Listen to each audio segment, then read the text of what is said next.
দেখছি কুমির, এবার আমাদের শক্তি দেখ।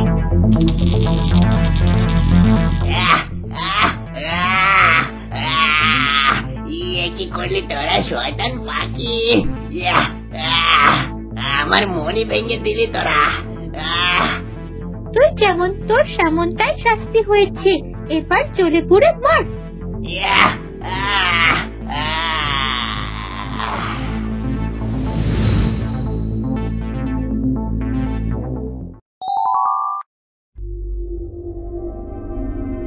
বাবা, আমার মনে হয় এভাবে আমরা তরুলতার সাথে শক্তি দিয়ে পারবো না। ও যেরকম বুদ্ধিমতী, আমাদেরও ঠিক তেমনি বুদ্ধি দিয়ে ওকে পরাস্ত করতে হবে। তুই ঠিক বলেছিস অরুণী, আমিও এটাই ভাবছিলাম। অনেকবার তো চেষ্টা করলাম ওকে মারার, কিন্তু ঠিক কোনো না কোনো দিক দিয়ে তার শক্তি আর বুদ্ধির প্রয়োগ করে সে বেঁচে গেছে। আমার মাথায় একটা বুদ্ধি এসেছে বাবা, যাতে সাপও মরবে কিন্তু লাঠিও ভাঙবে না। কি বুদ্ধি বলতো?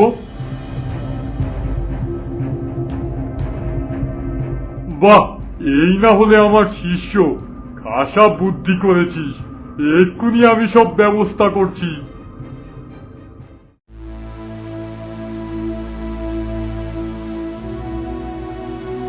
আরে আরে, এটাই সেই তরুলতা না, যার কথা তান্ত্রিক বাবা আমায় বলেছেন? না, একে আর এখান থেকে যেতে দেওয়া যাবে না। একে ছায়ামানব প্রভুর কাছে পাঠাতে হবে, তাহলে তিনি সব ব্যবস্থা করে ফেলবেন। এই শুনছো?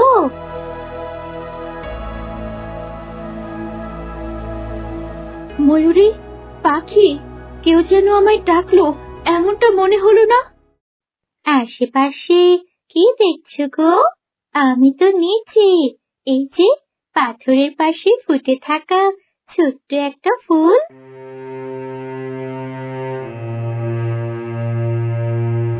কে গো তুমি?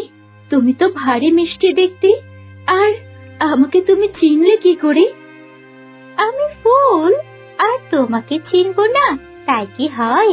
তোমার কথা বাতাসে ভাসে, কিন্তু তুমি চললে কোথায়? আমি অনেক বিপদে আছি বন্ধু, আমার পুত্র হারিয়ে গেছে, আমি তাকেই খুঁজতে বেরিয়েছি। তুমি কি জানো বন্ধু, তান্ত্রিকের রাজ্য কোন দিকে গেলে পাওয়া যাবে? আমি নিতান্ত এক সাধারণ ছোট্ট ফুল, আমি তো এসব জানি না বন্ধু। তবে এখান থেকে একটু সামনে গেলেই তুমি একটা প্রাসাদ দেখতে পাবে। সেখানে একজন থাকে, সে পুরোপুরি দৃশ্যমানও নয়, আবার অদৃশ্য নয়। তার কাছে তুমি হয়তো উপকার পাবে। তোমাকে অসংখ্য ধন্যবাদ বন্ধু, আমরা তবে আসি।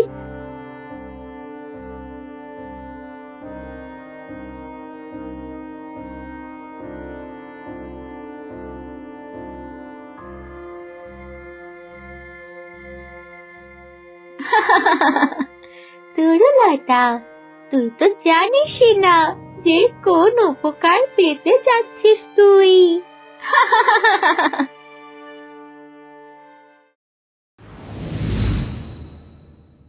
এই কি সেই প্রাসাদ যার কথা ওই ফুলটা বলল? তাই তো মনে হচ্ছে তরুলতা, তবে অচেনা এক ফুলের কথায় এভাবে প্রাসাদে যাওয়াটা কি ঠিক হচ্ছে? আমাদের তো প্রতি পদে পদে বিপদ। আমারও তাই মনে হয় তরুলতা, আমাদের কাছে তো নকশা আছে, সেই নকশা ধরেই তো আমরা এগোতে পারি। নকশাটা বড্ড জটিল বন্ধু, যদি সত্যি এই প্রাসাদে আমাকে সাহায্য করার মতো কেউ থাকে, তবে আমি আরো তাড়াতাড়ি আমার পুত্রের কাছে পৌঁছাতে পারবো। ঠিক আছে চলো, তবে আমাদের কিন্তু খুব সাবধানে যেতে হবে। ঠিক আছে পাখি।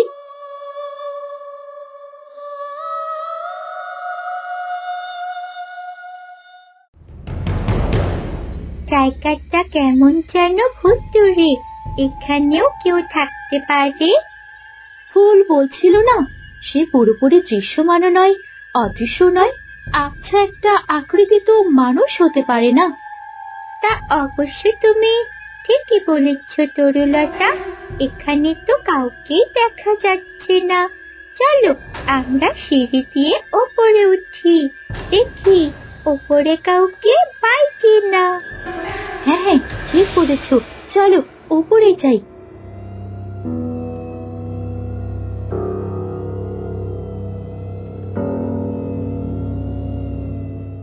কি আশ্চর্য, কোথায় সে মানব? কতক্ষণ ধরে তাকে খুঁজছি, অথচ তার কোনো নামগন্ধই নেই। তরুলতা, দাঁড়াও! কি হলো পাখি, এভাবে হঠাৎ দাঁড়াতে বললে কেন? ভালো করে তাকিয়ে দেখো তরুলতা, আমরা ঠিক যে জায়গা থেকে হাঁটা শুরু করেছিলাম আবারও সেই একই জায়গায় এসে পৌঁছেছি। সর্বনাশ, তার মানে আমরা গোলকধাঁধায় আটকে গেছি। এবার কি হবে তরুলতা? গোলকধাঁধা থেকে বের হওয়া তো প্রায় অসম্ভব একটা কাজ। আমরা তোমাকে বারবার বারণ করলাম, তবুও তুমি এখানে এলে। না জানি আবার কোন বিপদ অপেক্ষা করছে সামনে। শান্ত হও বন্ধুরা, এখন ভয় পেলে কোনোভাবেই চলবে না। আমাদের মাথা ঠান্ডা রেখে কাজ করতে হবে। যেভাবেই হোক এখান থেকে বের হবার পথ খুঁজতেই হবে। হ্যাঁ, ঠিক বলেছো তুমি। চলো আমরা সাবধানে এগোতে থাকি আর একই সাথে ওই মানবকেও খুঁজে বের করার চেষ্টা করি। হতে পারে সে নিজের সুরক্ষার জন্য এই গোলকধাঁধা তৈরি করেছে, আর এর পথও শুধু সেই জানে। চলো বন্ধু। বন্ধু, এখন আমরা কোন দিকে যাব? আমার মাথায় তো কিছু আসছে না। কি ব্যাপার, তোমরা কথা বলছো না কেন? ময়ূরী, পাখি, এ কি, ওরা দুজন কোথায় গেল? ময়ূরী, পাখি, হায় হায়, এ কি সর্বনাশ হলো! ওই ফুলটার কথা শুনে আমি এ কি ভুল করলাম? হে সৃষ্টিকর্তা, রক্ষা করো আমায়।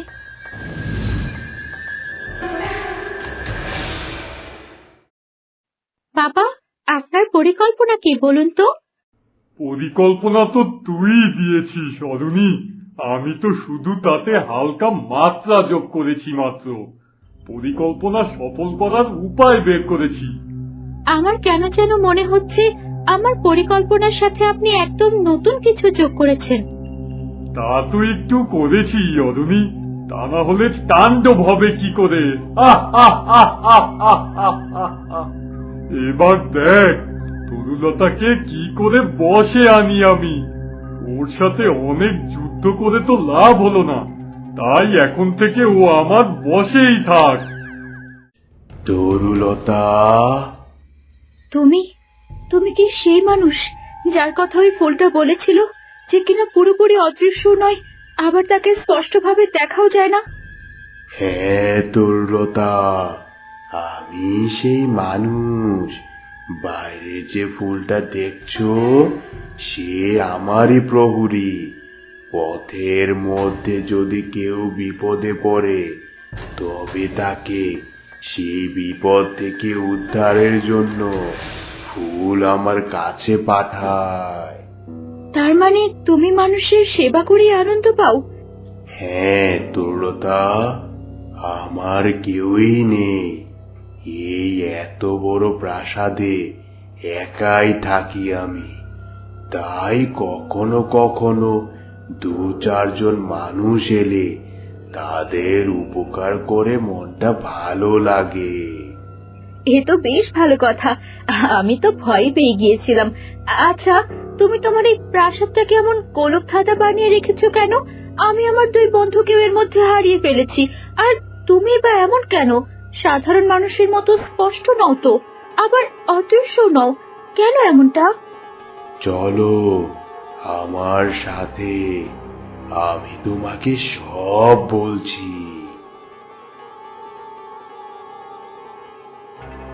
এখানে বসো তরুলতা।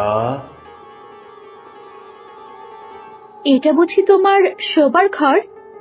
না তরুলতা, এটা অতিথিদের জন্য রাখা ঘর। আমার অতিথি যারা আসে সকলেই আমার কাছে অনেক মূল্যবান, তাই তাদের ঘরটা আমি খুব যত্ন করে সাজিয়েছি। বাহ, তুমি তো বেশ ভালো। এবার তাহলে আমরা কাজের কথায় আসি। আমার হাতে যে সময় খুব কম।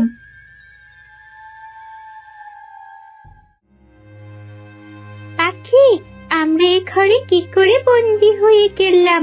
তরুলতা কোথায় গেল? আমি তো কিছুই বুঝতে পারছি না ময়ূরী, এসব কি হচ্ছে?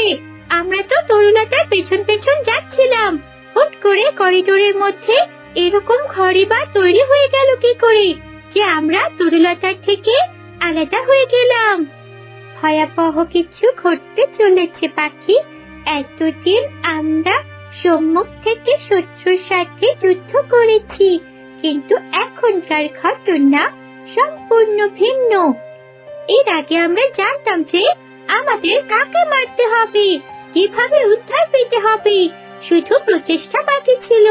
কিন্তু এবার আমরা এটাই জানি না যে আদৌ আমরা কোনো বিপদে পড়েছি নাকি ওই আবছা মানুষের নিরাপত্তার জন্য বন্দী হয়েছি। যেটাই হোক না কেন, দ্রুত আমাদের এখান থেকে বের হয়ে তরুলতার কাছে যাবার ব্যবস্থা করতে হবে, নয়তো সর্বনাশ হয়ে যাবে। তরুলতা, তোমার যে সাহায্যই প্রয়োজন হোক না কেন, তার আগে আমি পরীক্ষা করতে চাই যে তুমি যা বলবে তা সত্যি কিনা, আর তোমার মনে কোনো অসৎ উদ্দেশ্য আছে কিনা। কি সেই পরীক্ষা ছায়া মানব? আমি দিতে প্রস্তুত, কেননা আমার হৃদয় কাচের মতো স্বচ্ছ।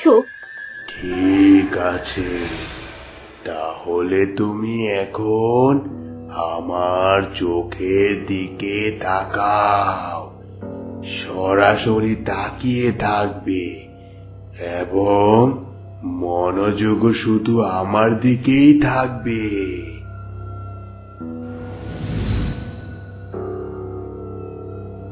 তরুলতা, তুমি কি দেখছো আমার চোখে? আপনার অন্তর দেখছি প্রভু, আপনি তো পরম সত্য। তরুলতা, তুমি কি আমার গোলামি স্বীকার করছো? হ্যাঁ প্রভু, আমি আপনার দাসী। আপনার যা আদেশ সেসব আমি নির্দ্বিধায় পালন করব। উত্তম, অতি উত্তম। ময়ূরী, ময়ূরী, তুমি তরুলতার কণ্ঠ শুনেছো? হ্যাঁ পাখি, শুনতে পাচ্ছি তো। এইসব কি বলছে তরুলতা? সর্বনাশ হয়ে যাবে ময়ূরী, সব শেষ হয়ে যাবে। এই ছায়া মানব নিশ্চয়ই নিজে একটা বড় শয়তান, আর নয়তো সে ওই দুষ্ট তান্ত্রিকের সাথে জড়িত। দ্রুত উপায় খোঁজো ময়ূরী, আমরা শিগগির না গেলে তরুলতা না জানি কি দশা হবে। তাড়াতাড়ি উপায় বের করতে হবে। নিশ্চয় তরুলতা আমাদের আশেপাশে আছে। তরুলতার শক্তি যদি কোনোভাবে ছিনিয়ে নিতে পারে, তবে আমরা আর কখনোই তান্ত্রিকের রাজ্য পর্যন্ত পৌঁছাতে পারবো না। তরুলতা, তুমি কিন্তু কথা দিলে প্রভুর মতো আমার সব কথা তুমি মানবে। হ্যাঁ প্রভু, আপনি চাইলে আমি আমার জীবনও দিতে প্রস্তুত। তোমার মতো শক্তিশালী আর বুদ্ধিমতী জীবন আমি নেব না তরুলতা, কিন্তু আমি যা চাই তুমি সে শক্তি আমার জন্য প্রয়োগ করবে। আমি রাজি আছি প্রভু, বলুন কি আদেশ। তরুলতা, সর্বপ্রথম তোমার কাছে তান্ত্রিকের রাজ্যে পৌঁছানোর যে নকশা আর একটা জাদুর বল আছে, এই দুটো জিনিস আমাকে দিয়ে দাও। ঠিক আছে প্রভু, আপনার যেমন আজ্ঞা, আমি এক্ষুনি দিয়ে দিচ্ছি।